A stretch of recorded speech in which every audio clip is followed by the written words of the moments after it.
Hello भाई एवं स्वागत है आप सबका हमारे न्यू चैनल पे। तो आज की वीडियो में हम आपका देखने वाले आपके बीएससी नर्सिंग सेकंड सेम के लिए आपका जो सब्जेक्ट है बायोकेमिस्ट्री, उसका यूनिट फर्स्ट जो कि आपका है कार्बोहाइड्रेट। बायोकेमिस्ट्री में आपको बहुत सारे जो है डाउट हो रहे होंगे और बायोकेमिस्ट्री आपको बिल्कुल समझ नहीं आ रहा होगा तो कैसे पढ़ना है। तो आपके लिए जो है बिल्कुल सिंपल वे में जो है आपके बायोकेमिस्ट्री के जो है हमने नोट्स बनाया और उसी की तरह हम जो है आपको पढ़ाएंगे, जो कि बिल्कुल ईजी होगा। और आपको अगर आपने जो है क्लास को जो है पूरा देखा, ठीक है, साथ ही साथ आपने जितने भी बायो केमिस्ट्री के हमारे लेक्चर्स आएंगे सारे को अटेंड किया, तो आपको बायो केमिस्ट्री से जो इजी सब्जेक्ट है कोई लगेगा ही नहीं। ठीक है, तो चलिए स्टार्ट करते हैं आज की वीडियो को। तो वीडियो में आपका जैसा कि आप सबको पता है कि हम क्या देखने वाले हैं, आपका आपका हम देखने वाले हैं आपके बायोकेमिस्ट्री का यूनिट फर्स्ट। ठीक है, यूनिट फर्स्ट में जो हमारा सबसे पहले आता है आपका, वो आता है कार्बोहाइड्रेट होता क्या है। ठीक है, यूनिट फर्स्ट में हमें सबसे पहले पढ़ना है कि आपका कार्बोहाइड्रेट होता क्या है। तो देखिए यहाँ पे आपका लिखा है कि कार्बोहाइड्रेट क्या होता है। आपका carbohydrate is a organic compound with the general formula of CnH2ON. They are composed of carbon, hydrogen, and oxygen, having the ratio of oxygen and hydrogen atoms are 2:1। यानी कि आपके जो कार्बोहाइड्रेट होते हैं वो एक आपके क्या होते हैं, ऑर्गेनिक कंपाउंड होते हैं। ठीक है, क्या होते हैं आपके, एक ऑर्गेनिक कंपाउंड होते हैं जो कि आपके कार्बन, हाइड्रोजन और ऑक्सीजन से मिलके बने होते हैं। ठीक है, और इसमें आपके जो हाइड्रोजन और ऑक्सीजन का रेशियो होता है वो आपका 2:1 का होता है। ठीक है, इसमें आपका जो रेशियो होता है 2:1 का होता है। ये होता है आपका कार्बोहाइड्रेट का क्या हो गया, आपका डेफिनेशन हो गया, जो कि बिल्कुल इजी सा था। ठीक है, हम देख रहे थे अपना नेक्स्ट। नेक्स्ट आपका आता है कि आपका जो कार्बोहाइड्रेट होता है उसमें कुछ आपके फंक्शनल ग्रुप्स होते हैं। ठीक है, कुछ क्या होते हैं फंक्शनल ग्रुप्स आपके कार्बोहाइड्रेट में प्रेजेंट होते हैं, जो कि मेनली आपके तीन फंक्शनल ग्रुप जो है आपके प्रेजेंट होते हैं। ठीक है, तीन फंक्शनल ग्रुप जो है आपके कार्बोहाइड्रेट में जो है पाए जाते हैं। ठीक है, सबसे पहले हमने आपका डिस्कस किया कि आपका जो कार्बोहाइड्रेट है वो होता क्या है। ठीक है, अब हम देखेंगे कि उन कार्बोहाइड्रेट के अंदर भी हम क्या करना है, डिटेल में पढ़ना है, क्योंकि आपका जो क्वेश्चन है वो 2 मार्क्स का तो आएगा नहीं कि आप जो है सिर्फ आप कार्बोहाइड्रेट के बारे में लिखेंगे। अगर आपका आता है तो सिर्फ आप उसका इंट्रोडक्शन भी लिख देंगे 2 मार्क्स में तो हो जाएगा। ठीक है, लेकिन अगर आपका 2 मार्क्स से ज्यादा में आता है तो आपको ये सारी भी चीजें जो है वो लिखनी पड़ेंगी। तो नेक्स्ट आपका आता है कि आपका जो कार्बोहाइड्रेट होता है उसमें तीन फंक्शनल ग्रुप होते हैं, जिसमें सबसे पहला होता है आपका एल्कोहलिक हाइड्रोक्सिल ग्रुप, जिसमें आपका जो मार्क्स शो किया जाता है, जिससे आपको प्रदर्शित किया जाता है आपके इस ग्रुप को। आपको पता होगा, आपने केमिस्ट्री में भी इससे पहले पढ़ा होगा 11th-12th में, कि आपका जो OH ग्रुप होता है, ठीक है, OH ग्रुप जो है इसको आपका बोलते हैं एल्कोहलिक ग्रुप। ठीक है, ये आपका आता है कार्बोहाइड्रेट के फंक्शनल ग्रुप में। ठीक है, नेक्स्ट आपका जो सेकंड ग्रुप होता है वो होता है आपका एल्डिहाइड ग्रुप। ठीक है, और एल्डिहाइड ग्रुप को आपका CHO से जो है शो करते हैं। ठीक है, अगर आपका CHO कहीं लगा होता है तो आप समझ जाते हैं कि इससे कि आपका जो ग्रुप है वो आपका एल्डिहाइड ग्रुप है। तीसरा इसमें आपका आता है कीटोन ग्रुप। ठीक है, कार्बोहाइड्रेट में तीसरा जो फंक्शनल ग्रुप पाया जाता है वो पाया जाता है आपका कीटोन ग्रुप। ठीक है, और कीटोन ग्रुप को आपका इससे जो है प्रदर्शित किया जाता है। ठीक है, तो ये थी आपके तीन फंक्शनल ग्रुप। अभी हमने आपका देखे कि इंट्रोडक्शन क्या होता है आपके कार्बोहाइड्रेट का। ये आपका आपका ऑर्गेनिक कंपाउंड होता है, ठीक है, जो कि कार्बन, हाइड्रोजन और ऑक्सीजन से मिलकर बना होता है। ठीक है, जिसमें आपका हाइड्रोजन और ऑक्सीजन का जो रेशियो होता है 2:1 का होता है। ठीक है, फिर हमने आगे पढ़ा कि आपका जो कार्बोहाइड्रेट होता है इसमें तीन फंक्शनल ग्रुप होते हैं। एक होता है आपका एल्कोहलिक, दूसरा होता है आपका एल्डिहाइड और तीसरा फंक्शनल ग्रुप होता है आपका कीटोन। ठीक है, ये तीन फंक्शनल ग्रुप जो है आपके कार्बोहाइड्रेट में पाए जाते हैं। फिर आता है आपका क्लासिफिकेशन, जो कि आपका इंपॉर्टेंट क्वेश्चन है। ठीक है, और यहाँ से आपके जो क्वेश्चन है वो आपके पूछे जाते हैं, आपके कहाँ से, आपके क्लासिफिकेशन से, आपके कार्बोहाइड्रेट के, कि आपका कार्बोहाइड्रेट का क्लासिफिकेशन क्या होता है ये आपको बताना होता है। ठीक है, तो क्लासिफिकेशन में आपका जो कार्बोहाइड्रेट होता है, ठीक है, आपने अपनी जो बुक देखी होगी उसमें अलग अलग हर ग्रुप में जो आपका क्लासिफिकेशन है वो अलग अलग दिया हुआ है। ठीक है, लेकिन हम आपको समझाते हैं कि ये क्लासिफिकेशन होता कैसे, आपको क्यों इतनी प्रॉब्लम हो रही है इससे क्लासिफिकेशन में। तो देखिए आपका जो कार्बोहाइड्रेट होता है, ठीक है, आपका ये जो कार्बोहाइड्रेट होता है इसके तीन क्लासिफिकेशन होते हैं, तीन बेसिस पे इसके क्लासिफिकेशन किए जाते हैं। फर्स्ट बेसिस होता है ऑन द बेसिस ऑफ कॉम्प्लेक्सिबिलिटी। ठीक है, कॉम्प्लेक्सिबिलिटी के बेसिस पे पहला आपका क्लासिफिकेशन किया जाता है आपके कार्बोहाइड्रेट का। दूसरा किया जाता है रिएक्टिविटी के बेसिस पे। ठीक है, पहला किया जाता है वो कितना कॉम्प्लेक्स है, दूसरा उसकी रिएक्टिविटी कैसी है, इस बेसिस पे उसका क्लासिफिकेशन किया जाता है। ठीक है, फिर आपने देखा कि आपके जो कार्बोहाइड्रेट है उसमें आपका फंक्शनल ग्रुप भी पाया जाता है। ठीक है, उस फंक्शनल ग्रुप के बेसिस पे भी आपके जो कार्बोहाइड्रेट है उनको डिवाइड किया जाता है, उनको क्लासिफाई किया जाता है। ठीक है, नेक्स्ट आपका आता है, इसी में अब हम क्या करेंगे, एक एक क्लासिफिकेशन को अच्छे से पढ़ेंगे, ठीक है, डिटेल में थोड़ा सा। तो देखिए क्लासिफिकेशन में आपने सबसे पहला पढ़ा था कि आपका जो क्लासिफिकेशन होता है वो कॉम्प्लेक्सिबिलिटी के बेसिस पे होता है। तो कॉम्प्लेक्सिबिलिटी के बेसिस पे आपका जो कार्बोहाइड्रेट है वो थ्री टाइप से आपका जो है क्लासिफाई होता है। पहला होता है आपका मोनोसैकेराइड, ठीक है। दूसरा आपका जो होता है ऑलिगोसैकेराइड, ठीक है। तीसरा आपका जो क्लासिफाई होता है वो होता है आपका पॉलीसैकेराइड, ठीक है। ये तीन क्लासिफिकेशन होते हैं आपकी कॉम्प्लेक्सिबिलिटी के बेसिस पे, ठीक है। फिर आपका ये जो ऑलिगोसैकेराइड है वो भी आपका दो टाइप से क्लासिफाई होता है, एक होता है आपका डाइसैकेराइड और दूसरा होता है आपका ट्राइसैकेराइड, ठीक है। ये दो टाइप से आपका जो है ऑलिगोसैकेराइड भी जो है आपके क्लासिफाई होते हैं। ये था आपका कॉम्प्लेक्सिबिलिटी के बेसिस पे आपके जो कार्बोहाइड्रेट है इनका क्लासिफिकेशन, ठीक है। आगे चल के अभी हम इनके बारे में डिटेल में भी पढ़ेंगे कि आपका मोनोसैकेराइड, ऑलिगोसैकेराइड, पॉलीसैकेराइड, ठीक है, डाइसैकेराइड, ट्राइसैकेराइड, ये सब क्या है, ठीक है। फिर आपका दूसरा जो आता है क्लासिफिकेशन वो आता है आपका on the basis of reactivity, ठीक है। अभी हमने बताया ना, आपका पहला था कॉम्प्लेक्सिबिलिटी के बेसिस पे, दूसरा है आपका रिएक्टिविटी के बेसिस पे। रिएक्टिविटी के बेसिस पे आपके जो कार्बोहाइड्रेट हैं वो दो टाइप से आपके क्लासिफाई होते हैं। पहला होता है आपका नॉन रिड्यूसिंग शुगर और दूसरा आपका क्लासिफाई होते हैं आपके रिड्यूसिंग शुगर, ठीक है। और यहाँ से जो है आपके फ्रिक्वेंटली क्वेश्चन जो है वो पूछे जाते हैं, ठीक है। फ्रिक्वेंटली आपके जो क्वेश्चन है वो एक्सटर्नल और इंटरनल एग्जाम में पूछे जाते हैं, आपके रिड्यूसिंग शुगर के एग्जांपल और नॉन रिड्यूसिंग शुगर के एग्जांपल, ठीक है। तो देखिए आपके रिएक्टिविटी की बेसिस पे आपके रिड्यूसिंग और नॉन रिड्यूसिंग इन दो टाइप्स में आपका जो कार्बोहाइड्रेट है वो क्लासिफाई होता है। नेक्स्ट आपका जो तीसरा बेसिस आता है, जो कि आपको अभी हमने आपको बताया, जो तीसरा बेसिस होता है वो होता है आपका, उसमें जो फंक्शनल ग्रुप प्रेजेंट होता है उसके बेसिस पे, ठीक है। फंक्शनल ग्रुप आपको हमने इंट्रोडक्शन में बताया था कि तीन फंक्शनल ग्रुप होते हैं, ठीक है। लेकिन क्लासिफिकेशन में इसके सिर्फ दो फंक्शनल ग्रुप के बेसिस पे इसको जो है क्लासिफाई किया जाता है। पहला होता है आपका एल्डोज, ठीक है, फंक्शनल ग्रुप।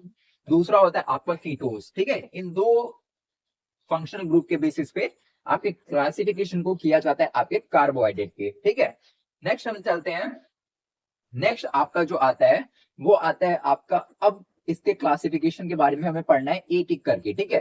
तो सबसे पहले यहाँ पे आपका आया मोनोसैकेराइड, और मोनोसैकेराइड आपका क्लासिफिकेशन किसका है, कॉम्प्लेक्सिबिलिटी में आपका तीन क्लासिफिकेशन थे, मोनोसैकेराइड, ऑलिगोसैकेराइड और पॉलीसैकेराइड, ठीक है।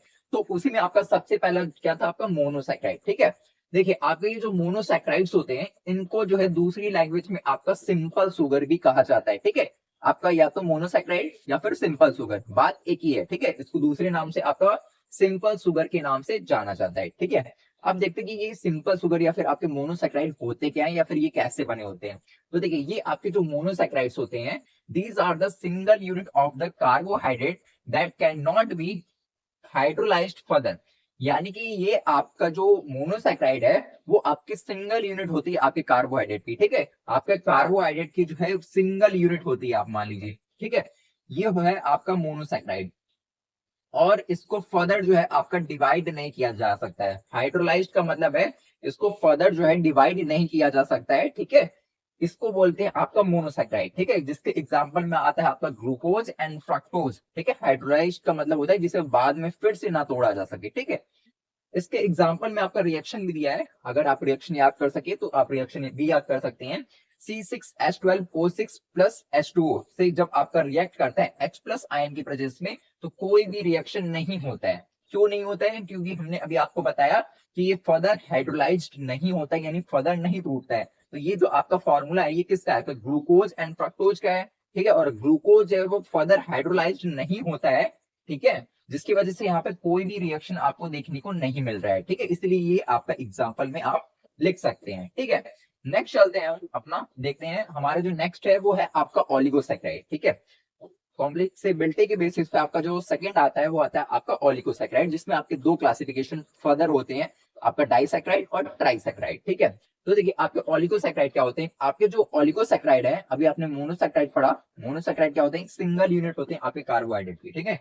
सिंगल यूनिट होते हैं आपके किसके, कार्बोहाइड्रेट की। कार्बोहाइड्रेट की जो है सिंगल यूनिट होते हैं आपके क्या, मोनोसैकेराइड, ठीक है। ये हो गया आपका मोनोसैकेराइड, आप इसको मोनोसैकेराइड मान सकते हैं, ठीक है। अब क्या इसमें लिखा है ऑलिगोसैकेराइड में कि made up of 2 to 10 units of monosaccharide और सिंपल शुगर, ठीक है। देखिए अब इसको समझिएगा कि इसमें ये क्या कहना चाहता है कि आपका जो मोनोसैकेराइड है, ठीक है, मोनोसैकेराइड की टू, ठीक है, 2 या फिर, ठीक है, 2 से लेके 10 के बीच में, आपके 2 से लेके आपके 10, ये क्या है आपके मोनोसैक्राइड्स, ठीक है, 10 जो है आपके जो है ऐसे करके पूरे जो है 10 यूनिट, ऐसे करके आपका जो है पूरा जो है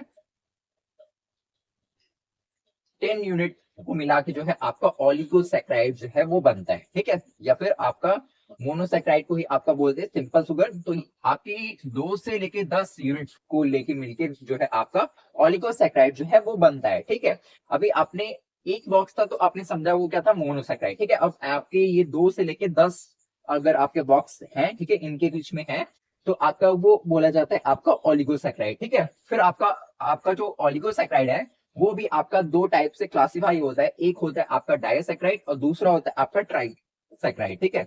अब ये आप सोच रहे होंगे कि ये आपका डाइसैक्राइड और ट्राइसैक्राइड क्या है, ठीक है। आपने अभी सिंपल सा पढ़ा कि 2 से 10 यूनिट से मिलकर आपका जो है ऑलिगोसैक्राइड बना होता है, तो फिर ये आपका डाइसैक्राइड और ट्राइसैक्राइड क्या है। तो देखिए ये भी बिल्कुल इजी है। यहाँ पे आप सबसे पहले पढ़िए कि आपका डाइसैक्राइड क्या है, ठीक है। These are the oligosaccharide consist of 2 monosaccharide unit, ठीक है। देखिए अगर आपके 2 मोनोसैक्राइड यूनिट से मिलकर अगर बना है, ठीक है, 2 मोनोसैक्राइड यूनिट से मिलकर अगर आपका बना है ऑलिगोसैक्राइड, तो इसको बोलते हैं आपका डायसैक्राइड टर्म देते हैं, ठीक है। अगर ये 2 मोनोसैक्राइड यूनिट से मिलकर बना है तो इसको आपका टर्म दिया जाता है, ठीक है, इसको आपका टर्म दिया जाता है आपका डायसैक्राइड, ठीक है। और डायसैक्राइड का जो है आपका एग्जांपल भी यहाँ पे आपको दिया है, तो आप इसको एग्जांपल भी याद कर सकते हैं, ठीक है। क्या एग्जांपल में है, C12H22 और O11 जब आपके वाटर H2O के साथ आपका रिएक्शन करते हैं H प्लस आयन की प्रेजेंस में, तो आपका क्या बनाते हैं C6H12O6 प्लस C6H12O6, यानी कि ये बनता है आपका एक ग्लूकोज और एक बनता है आपका फ्रक्टोज, ठीक है। ये दो चीजें जो है बन रही है यहाँ पे। नेक्स्ट आपका देख लेते हैं, नेक्स्ट है आपका ट्राइसैक्राइड, ठीक है। नेक्स्ट क्या है आपका ट्राइसैक्राइड। अब ये ट्राइसैक्राइड क्या है, ठीक है। तो देखिए अभी यहाँ पे आपने देखा कि डायसैक्राइड में क्या हो रहा है, दो मोनो आपके दो ओलिगोसैक्राइड यूनिट जो है, सॉरी, दो मोनोसैक्राइड यूनिट मिलकर जो है आपके अगर ओलिगोसैक्राइड बनाती है तो इसको बोलते हैं आपका डायसैक्राइड, ठीक है। और ट्राइसैक्राइड में के गेम में क्या है कि आपकी 3 यूनिट्स मिलकर बनाती है, ठीक है, 1 2 3, ठीक है। ये 3 मोनोसैक्राइड यूनिट मिलके अगर आपका क्या बनाती है, ओलिगोसैक्राइड बनाती हैं, तो इसको एक टर्म दिया जाता है आपका ट्राइसैक्राइड, ठीक है।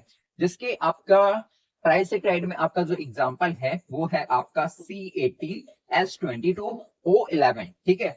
आपके जब H2O के साथ रिएक्ट करता है H प्लस आयन की प्रेजेंस में, तो आपका 3 प्रोडक्ट बनाते हैं, ठीक है, 3 प्रोडक्ट बनाते हैं, 3 मोनोसैक्राइड यूनिट को बनाते हैं, ठीक है। कौन कौन से, एक होता है आपका ग्लूकोज, एक होता है आपका फ्रक्टोज और तीसरा होता है आपका गैलेक्टोज, ठीक है। ये 3 जो है प्रोडक्ट बनते हैं, ठीक है। नेक्स्ट आपका आता है कि आपका थर्ड जो क्लासिफिकेशन था मोनो, ऑलिगो और तीसरा आपका था पॉलीसैकेराइड। ये सब हम किसमें पढ़ रहे हैं, आपके कॉम्प्लेक्सिबिलिटी के बेसिस पे आपकी क्लासिफिकेशन को पढ़ रहे हैं, ठीक है। नेक्स्ट आपका जो क्लासिफिकेशन था वो था आपका पॉलीसैकेराइड, कि ये पॉलीसैकेराइड क्या होते हैं, ठीक है। तो देखिए पॉलीसैकेराइड अब क्या होते हैं, ये आपके more than 10 monosaccharide unit in single unit of polysaccharide. इसका मतलब सिंपल सा समझिएगा कि ये आपकी क्या थी, मोनोसैकेराइड यूनिट थी, ठीक है। और ऐसी 10 से ज्यादा, ठीक है, ऐसी 10 प्लस यूनिट मिलके, ऐसी 10 प्लस मोनोसैकेराइड्स की यूनिट मिलके क्या बनाती है, आपकी पॉलीसैकेराइड को बनाती है, ठीक है। यही आपका इसके आपके इंट्रो में भी लिखा हुआ है कि आपके आपकी सॉरी 10 से ज्यादा मोनोसैकेराइड्स यूनिट्स मिलके क्या बना रही है, आपके पॉलीसैकेराइड्स को बना रही है, ठीक है। जिसका एग्जांपल यहाँ पे आपको दिया हुआ है, ठीक है, एग्जांपल यहाँ पे आपका एक दिया हुआ है, बिल्कुल इजी सा एग्जांपल है C6H12O5, ठीक है। एन यहाँ पे नंबर आपका डिफाइन नहीं है, यहाँ पे एन लिखा है क्योंकि यहाँ पे आपका लिखा है मोर देन 10, तो नंबर हमें नहीं पता कि कितने ये मॉलिक्यूल आपका हम यूज कर रहे हैं इस रिएक्शन में या कितने यूज हो रहे हैं। यहाँ पे NH2O से जब रिएक्ट करती है, जब यहाँ पे ही आपका क्लियरिफाई नहीं है कि कितने मॉलिक्यूल है, कितनी चीजें प्रोडक्ट यहाँ पे आपका है, तो हम आपका H2O को कैसे डिफाइन कर सकते हैं कि कितना हम H2O लेंगे, ठीक है। तो ये जब आपकी H प्लस आयन की प्रेजेंस में रिएक्ट करेंगी, तो ये यहाँ पे n नंबर ऑफ C6H12O6 जो है बाई प्रोडक्ट जो है वो बनेगा, ठीक है। ये था आपका पॉलीसैकेराइड, ठीक है। नेक्स्ट आपका आता है, नेक्स्ट आपका आता है on the basis of reactivity, आपने कार्बोहाइड्रेट का जो सेकंड देखा होगा, पहला तो कॉम्प्लेक्सिबिलिटी के बेसिस पे, दूसरा था रिएक्टिविटी के बेसिस पे, ठीक है। तो दूसरा जो रिएक्टिविटी के बेसिस पे आता है, अभी हमने आपको बताया दो टाइप आते हैं, एक होता है रिड्यूसिंग और दूसरा होता है नॉन रिड्यूसिंग, क्योंकि इंपॉर्टेंट है। तो देखिए आपका रिड्यूसिंग और नॉन रिड्यूसिंग क्या होते हैं, तो सबसे पहले आपका आता है रिड्यूसिंग शुगर क्या होती है। तो देखिए these sugar act as a reducing agent and this reduce Fehling's and Tollens reagent. Simple सा समझिएगा ये कहना क्या चाहता है। रिड्यूसिंग शुगर वो शुगर्स होती हैं जो कि आपके टॉलरेंस और फेलिंग रीएजेंट में जो है वो क्या होती है, आपके रिड्यूस हो जाती हैं, ठीक है। रिड्यूस हो जाती है, उसको आपका बोलते हैं रिड्यूसिंग शुगर। रिड्यूसिंग से नाम ही आपको समझ में आ रहा होगा कि ये टॉलरेंस और फेलिंग्स जो सोल्यूशन होता है उसमें रिड्यूस हो जाती है, तो इसको बोलते हैं आपका रिड्यूसिंग शुगर। जिसके एग्जांपल में आता है D glucose, D fructose, D maltose and lactose. ये इसके क्या होते हैं, एग्जांपल होते हैं आपकी रिड्यूसिंग शुगर की, ठीक है। इसको आप ध्यान रखिएगा। नेक्स्ट आपका आता है नॉन रिड्यूसिंग शुगर। अब ये नॉन रिड्यूसिंग शुगर क्या होती है, these sugar cannot reduce in the failing and tolerant reagent। Reduce अगर हो जाएंगे तो उनको बोलेंगे आपका रिड्यूसिंग शुगर, अगर रिड्यूस नहीं होंगे तो उनको बोलेंगे आपका नॉन रिड्यूसिंग शुगर, ठीक है। जिसके एग्जांपल में आपका क्या आता है, सुक्रोज आता है। लेकिन आपको दोनों चीज में एक चीज याद रखनी है कि आपका जो सोल्यूशन होगा, जो आपका जो सोल्यूशन होगा जिसमें हम आपका रिड्यूस कर रहे हैं इनको, वो आपका फेलिंग फेलिंग ठीक है, फेलिंग्स या फिर आपका टोलेंस रीएजेंट होगा, ठीक है। टोलेंस रीएजेंट होगा, फेलिंग या फिर टोलेंस रीएजेंट्स होंगे आपके, जिसमें हम इन दोनों शुगर्स को क्या कर रहे हैं, रिड्यूस कर रहे हैं, ठीक है। ये आप जो है इजी सा समझिएगा कि आपने शुगर को लिया, ठीक है। आप फेलिंग और आपके टोलेंस रीएजेंट में इसको क्या कर रहे हैं, रिड्यूस कर रहे हैं। अगर आपका हो जाता है तो रिड्यूसिंग शुगर है, अगर नहीं हो रहा है तो वो आपका नॉन रिड्यूसिंग शुगर है, ठीक है। जिसके एग्जाम्पल आपको याद कर लेने की, अगर आपका रिड्यूसिंग है तो ग्लूकोज, फ्रक्टोज, माल्टोज और आपका क्या आएगा, लैक्टोज आएगा। और अगर आपका नॉन रिड्यूसिंग शुगर है, जो कि आपका मोस्टली पूछा जाता है, उसमें आपका आता है सुक्रोज, ठीक है। नेक्स्ट हम चलते हैं, नेक्स्ट आपका आता है फंक्शनल ग्रुप के बेसिस पे क्लासिफिकेशन। थर्ड जो क्लासिफिकेशन था वो था आपके फंक्शनल ग्रुप के बेसिस पे आपके कार्बोहाइड्रेट का जो है क्लासिफिकेशन कैसे होता है। तो देखिए हमने आपको बताया था कि आपके जो कार्बोहाइड्रेट होते हैं उनमें तीन फंक्शनल ग्रुप पाए जाते हैं, ठीक है। तीन फंक्शनल ग्रुप जो है वो आपके कार्बोहाइड्रेट में प्रेजेंट होते हैं। पहला होता है आपका एल्कोहलिक, दूसरा होता है एल्डिहाइड और तीसरा होता है आपका कीटोन ग्रुप, ठीक है। लेकिन आपका जो क्लासिफिकेशन होता है वो दो बेसिस पे ही किया जाता है, एक होता है आपके एल्डिहाइड और दूसरा होता है कीटोन के बेसिस पे, ठीक है। तो देखिए आपका सबसे पहला है आपका एल्डोज। एल्डोज में क्या होता है आपका, these sugar have with aldehyde functional group. Aldose का मतलब है जिन शुगर्स के पास आपके एल्डिहाइड फंक्शनल ग्रुप होते हैं उनको बोलते हैं आपका एल्डोज, और जिनके पास जो है आपके कीटोन फंक्शनल ग्रुप होते हैं उनको बोलते हैं आपको कीटोस, ठीक है। यही आपको बताना था कि दो बेसिस पे आपका क्लासिफिकेशन होंगे। आपके जिनके पास आपका एल्डिहाइड ग्रुप होगा उनको एल्डोज बोलेंगे, और जिनके पास आपका जो है कीटोन ग्रुप होगा उसको आपका कीटोस बोलेंगे, ठीक है। तो ये एल्डोज और कीटोस ये दो क्लासिफिकेशन होते हैं आपके फंक्शनल ग्रुप के बेसिस पे। अब आपको इसके इजी से एग्जांपल याद कर लेने हैं। आपका एग्जांपल में आता है कीटोस के डी फ्रक्टोज, और आपके एल्डोज के एग्जांपल में आता है डी ग्लूकोज, ठीक है। ये दो एग्जांपल होते हैं आपके किसके, फंक्शनल ग्रुप के बेसिस पे जो क्लासिफिकेशन किए जाते हैं उनके, ठीक है।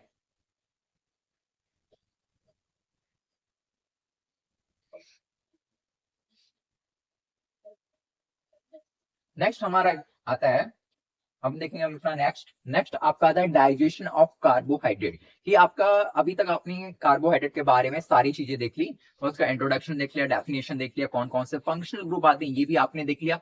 अब आपका जो चीजें आती क्लासिफिकेशन भी आपने देख लिया, उसके बाद आता है आपका कार्बोहाइड्रेट का जो है डाइजेशन कैसे होता है, ठीक है। कि आपका ये जो कार्बोहाइड्रेट है हमारी बॉडी में डाइजेस्ट कैसे होता है ये अब हम देखेंगे। तो देखिए डाइजेशन क्या है, सबसे पहले हम देख लेते हैं digestion of carbohydrate, the process of break down polysaccharide into the monosaccharide. अभी आपने देखा था कि पॉलीसेक्राइड क्या थी, 10 से ज्यादा मोनोसेक्राइड की जो यूनिट है वो मिलके आपका क्या बना रही थी, आपका पॉलीसेक्राइड, ठीक है। तो पॉलीसेक्राइड यूनिट को आपका मोनोसेक्राइड यूनिट्स में तोड़ना, ठीक है। पूरी एक चैन जो बन चुकी थी 10 से ज्यादा मोनोसेक्राइड्स यूनिट्स की, उसको एक एक यूनिट में मोनोसेक्राइड को तोड़ना, ये आपका कहलाता है, आपका क्या प्रोसेस कहलाता है, डाइजेशन का कहलाता है, ठीक है। ब्रेक डाउन कहलाता है, ठीक है। which the body can absorb is known as carbohydrate digestion, ठीक है। आपने सबसे पहले ये पूरी जो चैन थी आपकी इसको ब्रेक डाउन किया एक एक यूनिट में आपके मोनोसेक्राइड, फिर इससे क्या होगा कि हमारी जो बॉडी है उसको इजीली जो है आपका एब्जॉर्ब कर पाएगी, उसका डाइजेशन कर पाएगी, जिससे कि वो हमारी बॉडी में जो एनर्जी है, सेल को जो एनर्जी की रिक्वायरमेंट है उसको फुलफिल कर सके। ठीक है, नेक्स्ट आपका जो आता है वो आता है आपका प्रोसेस, कि ये आपका जो डाइजेशन है आपके कार्बोहाइड्रेट का, वो पूरा प्रोसेस होता कैसे है। ठीक है, ये डाइजेशन हो कैसे रहा है हमारे बॉडी में। तो देखिए, इसके लिए क्या होता है, इसके लिए आपका सबसे पहले हमारा जो माउथ होता है, कहाँ से हम खाना कहाँ खा रहे हैं, अपने माउथ के थ्रू जो है, अपने ओरल कैविटी के थ्रू जो है फूड को जो है ले रहे हैं। ठीक है, तो देखिए आपका हमारा सबसे पहला जो प्रोसेस स्टार्ट होगा वो होगा आपके माउथ से। माउथ में क्या होती है, आपकी सलाइवरी ग्लैंड्स होती हैं। ठीक है, और ये सलाइवरी ग्लैंड्स आप सबको पता है क्या रिलीज करती हैं, आपके सलाइवरी एमाइलेज एंजाइम को जो है रिलीज करती हैं। ये आपकी जो सलाइवरी ग्लैंड्स होती हैं वो। ठीक है, और ये जो सलाइवरी एमाइलेज एंजाइम होता है, ठीक है, ये जो सलाइवरी एमाइलेज एंजाइम जो आपकी सलाइवरी ग्लैंड के थ्रू सीक्रेट हो रहा है, रिलीज हो रहा है, ये आपका करता है break down of the polysaccharide. यानी कि आपकी जो पॉलीसैकेराइड है, ठीक है, आपके जो भोजन में पॉलीसैकेराइड यूनिट्स हैं, ठीक है, उनको तोड़ने का काम है वो स्टार्ट कर देता है। ठीक है, फिर आपका जो भोजन है, ठीक है, जो खाना है, जो फूड है, वो आपके स्टमक में जाता है। और जब आपका जो फूड है, जो फूड स्टफ है, जब आपके जो स्टमक में जाता है, तो उसको वहां पे बोलते हैं, टर्म देते हैं काइम। ठीक है, अब क्या होता है, आपका जो खाना है, जो फूड है, जो काइम है, जिसको आपका टर्म दिया जा रहा है, वो आपके जब स्टमक में पहुंचता है, तो आप सबको पता है कि आपका जो स्टमक है वहां पे आपके स्ट्रॉन्ग एसिड जो है वो प्रेजेंट होते हैं। तो जितने भी आपके फूड पे जो बैक्टीरिया होते हैं, उनको वो क्या करते हैं, आपके जो एसिड है वो आपका किल करने का काम करते हैं। ठीक है, तो वही यहाँ पे लिखा है कि strong acid kill food burn germs and inhibit salivary amylase activity, there is no further digestion of chyme. यानी कि आपका ये जो भोजन है, जिसको हम काइम बोल रहे हैं आपके स्टमक में, इसमें क्या होता है, जो भी आपके जो बैक्टीरिया होते हैं जो कि हमें बीमारी को कॉज कर सकते हैं, उनको हमारा जो एसिड होता है वो किल कर देता है। ठीक है, साथ ही साथ ये इनिबिट कर देता है किसकी एक्टिविटी को, आपकी जो सलाइवरी एमाइलेज, जो ओरल, जो आपकी ओरल कैविटी में जो सलाइवरी ग्लैंड के थ्रू आपका जो सलाइवरी एमाइलेज जो सिक्रीट हो रहा था, जो कि पॉलीसैकेराइड को ब्रेक डाउन करने का काम कर रहा है, उसकी एक्टिविटी को भी ये इनिबिट कर देते हैं। ठीक है, यहाँ पे आपके स्टमक में आने पे नेक्स्ट आपका क्या प्रोसेस होता है उसको देख लेते हैं। नेक्स्ट आपका ये जो प्रोसेस हो जाती है, तो हमारा जो फूड होता है, ठीक है, वो कहाँ जाएगा, आपके स्मॉल इंटेस्टाइन में जाएगा। लेकिन यहाँ पे आपका पैंक्रियाज का भी कुछ फंक्शन होता है, इसलिए यहाँ पे आपका पैंक्रियाज भी मेंशन है। ठीक है, तो देखिए अब क्या होता है कि आपका जो पैंक्रियाज है, ठीक है, आपका जो पैंक्रियाज है वो एक एंजाइम रिलीज करता है, जिसको आपका एंजाइम का जो नाम है वो आपको आगे दिया है। ये पैंक्रियाज जो है कुछ पैंक्रियाटिक एंजाइम्स को जो है सिक्रीट करता है। ठीक है, और ये जो पैंक्रियाटिक एंजाइम्स होते हैं वो आपके जो पॉलीसैकेराइड्स यूनिट्स हैं, ठीक है, फिर से आपका पॉलीसैकेराइड जो यूनिट है उनको डायसैकेराइड में तोड़ने का काम करती हैं। ठीक है, डाइसैकेराइड में ये क्या कर रहे हैं, पॉलीसैकेराइड यूनिट को आपका जो है डाइसैकेराइड में जो है तोड़ने का काम करती है ये पैंक्रियाटिक जो एंजाइम्स होते हैं। ठीक है, आपका स्टार्ट तो आपके ओरल कैविटी से होता है, लेकिन यहाँ पे जो है प्रॉपर इसका ब्रेकडाउन जो है होता है। ठीक है, फिर आपका लिखा है the disaccharide are the subsequently converted into monosaccharide by the enzyme of lactase, sucrase and maltase produced in small intestine। देखिए यहाँ पे आप समझिए कि इसका कहने का क्या मतलब है। तो देखिए आपका जो स्मॉल इंटेस्टाइन होता है, ठीक है, आपका जो स्मॉल इंटेस्टाइन होता है, इसमें आपके 3 एंजाइम्स होते हैं। यहाँ पे आपके नाम लिखा हुआ है, एक लिखा हुआ है सुक्रेज, माल्टेज एंड लैक्टेज। ठीक है, ये तीनों क्या कर रहे हैं, ये आपका जो पैंक्रियाटिक एंजाइम जो है आपके जो पॉलीसैकेराइड को आपके डायसैकेराइड में कन्वर्ट किया था, अब ये डायसैकेराइड से मोनोसैकेराइड में कन्वर्ट करना था। ठीक है, तो इसके लिए आपके 3 एंजाइम आते हैं जो कि आपके स्मॉल इंटेस्टाइन में प्रेजेंट होते हैं। ठीक है, स्मॉल इंटेस्टाइन में प्रेजेंट 3 एंजाइम आते हैं, एक आता है आपका लैक्टेज, दूसरा होता है आपका माल्टेज और तीसरा होता है आपका सुक्रेज। ये तीनों एंजाइम जो कि आपके स्मॉल इंटेस्टाइन में प्रेजेंट होते हैं, ये इसको मोनोसैकेराइड यूनिट्स में जो है ब्रेक डाउन कर देते हैं। ठीक है, तो इस तरह से जो आपका फूड है जो पॉलीसैकेराइड फॉर्म में आपने लिया है, वो आपका कन्वर्ट होता है आपके मोनोसैकेराइड में, जिसकी वजह से हमारी जो बॉडी है इस मोनोसैकेराइड यूनिट्स को जो है वो क्या कर सकती है, एब्जॉर्ब कर सकती है। क्योंकि आपको पता है कि हमारी जो बॉडी है वो सिर्फ सिंपल कंपाउंड्स को ही एब्जॉर्ब करती है, जो कॉम्प्लेक्स कंपाउंड होते हैं उसको ब्रेक डाउन करती है, देन उसको एब्जॉर्ब करती है। ठीक है, नेक्स्ट हम देख लेते हैं कि अब क्या होगा, कि आपका जो भोजन आपने लिया है, जो फूड स्टफ आपने लिया है, वो क्या होगा, अब आपके स्मॉल इंटेस्टाइन से जाएगा लार्ज इंटेस्टाइन में, ठीक है। अब लार्ज इंटेस्टाइन में क्या होता है, तो लार्ज इंटेस्टाइन में आपका जो बैक्टीरिया होगा, ठीक है, आपके जो लार्ज इंटेस्टाइन होता है उसमें कुछ बैक्टीरिया होते हैं जिनको आपका गट बैक्टीरिया भी बोला जाता है। तो यहाँ पे आपका लिखा है कि intestinal bacteria partially break down carbohydrate that were not digested and absorbed by the small intestine। यानी कि आपका जो इंटेस्टाइन में जो बैक्टीरिया होते हैं, जो कार्बोहाइड्रेट आपके जो है डाइजेस्ट नहीं होते, ठीक है, जो कार्बोहाइड्रेट आपके स्मॉल इंटेस्टाइन में डाइजेस्ट नहीं होते हैं, लार्ज इंटेस्टाइन में जाते हैं बिना डाइजेस्ट हुए, तो आपके लार्ज इंटेस्टाइन में जो बैक्टीरिया होते हैं जिनको गट बैक्टीरिया बोलते हैं, वो इनका फर्मेंटेशन करते हैं, यानी कि इनको तोड़ने का काम करते हैं, ठीक है।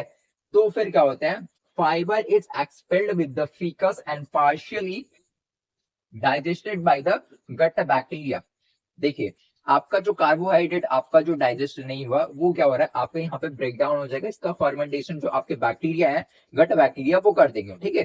फिर आपका कुछ फाइबर्स भी होते हैं, तो आपके जो फाइबर्स होते हैं, ठीक है, वो क्या होते हैं, आपके फीसस के थ्रू जो है हमारी बॉडी से बाहर चले जाते हैं, और पार्शियली जो है वो आपके जो गट बैक्टीरिया है उसे डाइजेस्ट भी कर लेते हैं, कुछ मात्रा में जो है, पार्शियली मात्रा में जो है आपके जो गट बैक्टीरिया है उनको डाइजेस्ट कर लेते हैं। बाकी जितने भी होते हैं वो क्या होते हैं, आपके फीसेस के थ्रू जो है हमारी बॉडी से एक्सक्रीट आउट हो जाते हैं। तो ये पूरा प्रोसेस था आपके कार्बोहाइड्रेट के डाइजेशन का, ठीक है।